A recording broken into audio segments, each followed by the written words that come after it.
Can a car that's only about 11.5 feet long survive a modern crash test? Is a big car really safer just because it's big?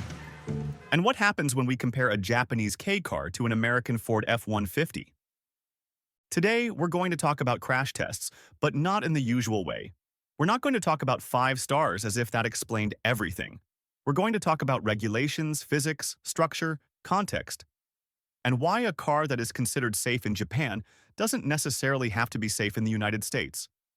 And also why, interestingly enough, K cars that are more than 25 years old can legally drive in the US while modern ones cannot. To understand all of this, we first need to understand what a K car really is and what it was designed for. A K car isn't small by accident. It's the result of a Japanese legal category created after World War II to facilitate mobility in a country with limited space, very dense cities, and narrow roads. Japanese law strictly limits size and engine output, roughly 11.2 feet long, 4.9 feet wide, a maximum height close to 6.6 feet, and engines limited to 660 cubic centimeters, or about 0.66 liters.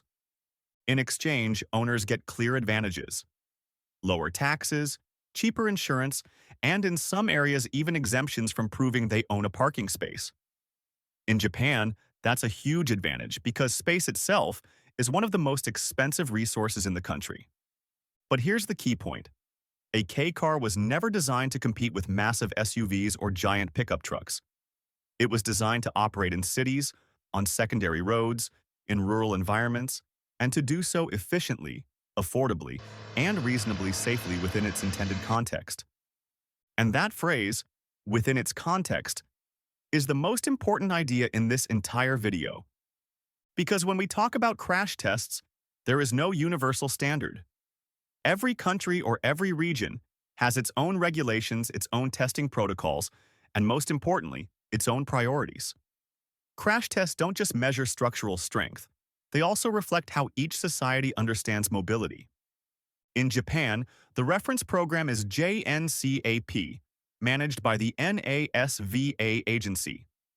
In the United States, there are two major players: NHTSA, which runs the government's star rating program, and IIHS, an independent institute funded by insurance companies that conduct some of the toughest and most specific crash tests in the world. And this is where many people get it wrong. A 5-star car in Japan is not automatically comparable to a 5-star car in the United States. They are not speaking the same language, and they are not measuring the same scenarios. Japan places a very strong emphasis on pedestrian protection and on impacts at speeds that reflect real-world Japanese traffic. In Japanese tests, detailed measurements are taken of potential head and leg injuries to pedestrians at urban speeds, around 25 miles per hour, where most serious pedestrian accidents actually occur. Full frontal impacts, offset frontal impacts, side impacts, and rear-end whiplash tests are also evaluated. On top of that, Japan places great importance on active safety systems, automatic emergency braking, pedestrian and cyclist detection, lane-keeping assistance, because in urban environments, avoiding the crash is often far more effective than simply reinforcing the structure for when a crash becomes unavoidable. That's why many modern K cars feature surprisingly advanced driver assistance systems for their size and price. Not because they're luxury cars, but because the Japanese urban environment demands it. A perfect example is the Honda N-Box, one of the best-selling K cars in the world. In recent Japanese evaluations, it achieves an extremely high overall score, above 90%, with very strong results in frontal impact, side impact, and pedestrian protection. It's not a tin can on wheels. It has a modern structure, a reinforced safety cage, front and side airbags, seatbelt pretensioners, and advanced assistance systems for its size. But now comes the uncomfortable question. Does that mean this car would be safe in the United States?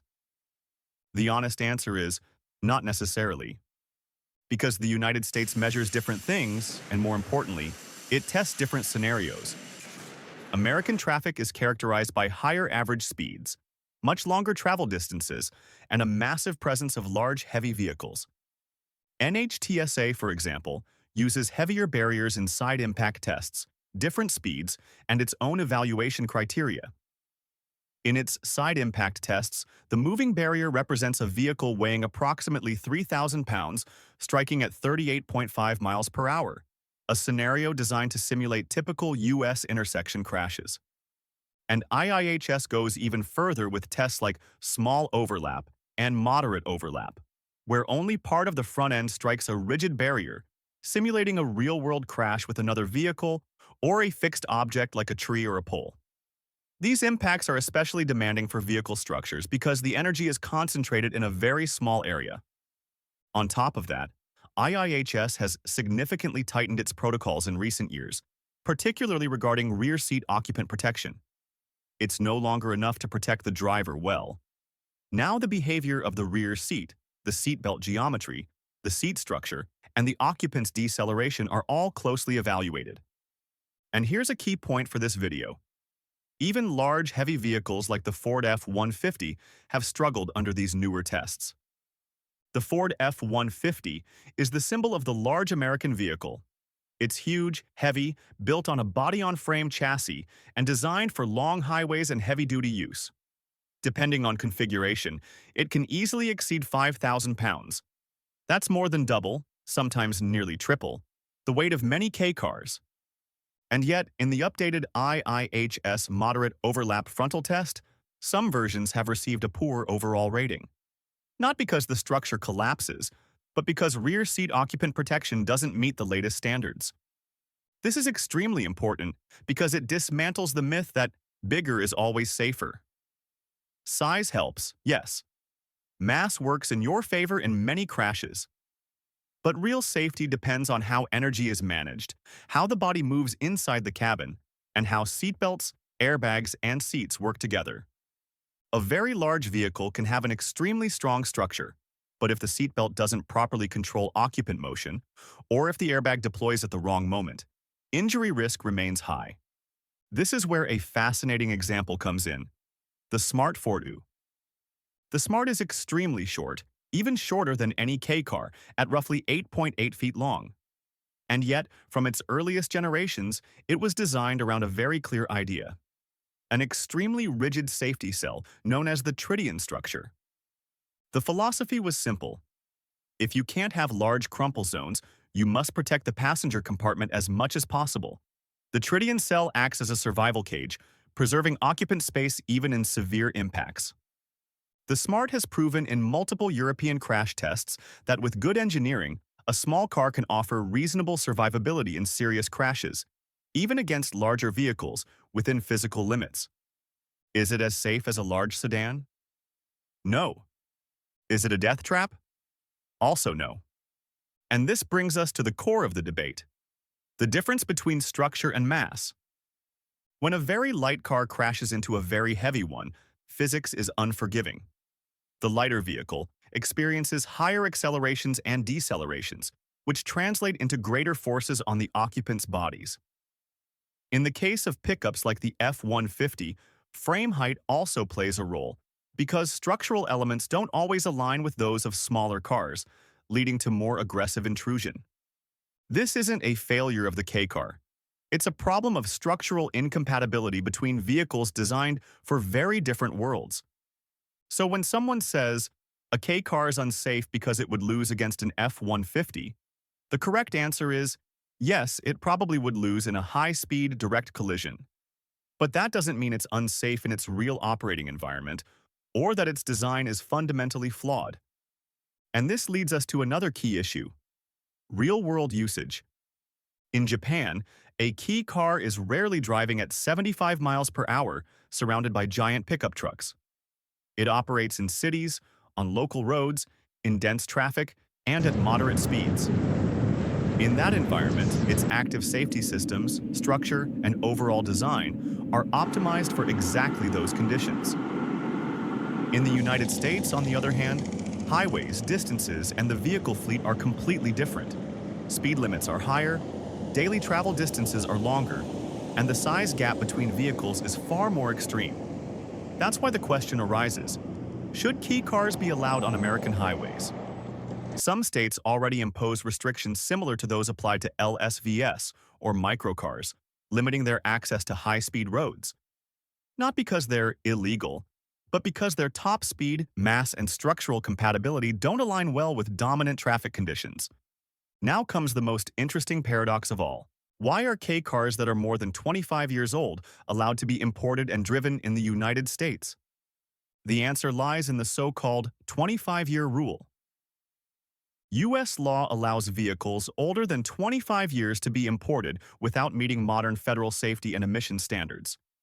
The reason is historical and legal. They're considered classic or historical vehicles, and their usage is assumed to be limited and recreational.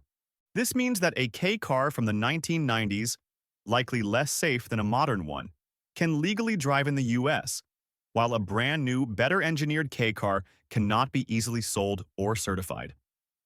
This isn't purely a safety issue, it's a legal, economic, and regulatory one. For a Japanese manufacturer to sell a modern K car in the US, it would need to redesign it extensively to comply with FMVSS requirements, different airbags, additional structural reinforcements, alternative restraint systems, lighting standards, bumper regulations, and signaling requirements. All of that would destroy the original concept of a lightweight, affordable, efficient car. So, could K cars exist legally in the US in the future? Technically, yes. Economically, they would likely face significant cost increases. Culturally, while awareness of efficiency is growing, it's still too early for this type of car to achieve real mass-market success in the US. The American market still favors large vehicles, and regulations are built around that vehicle fleet. Adapting a key car to that environment would turn it into something completely different. And here's the most important conclusion of this video. A K car is not unsafe. A Ford F-150 is not invincible. A crash test is not an absolute truth.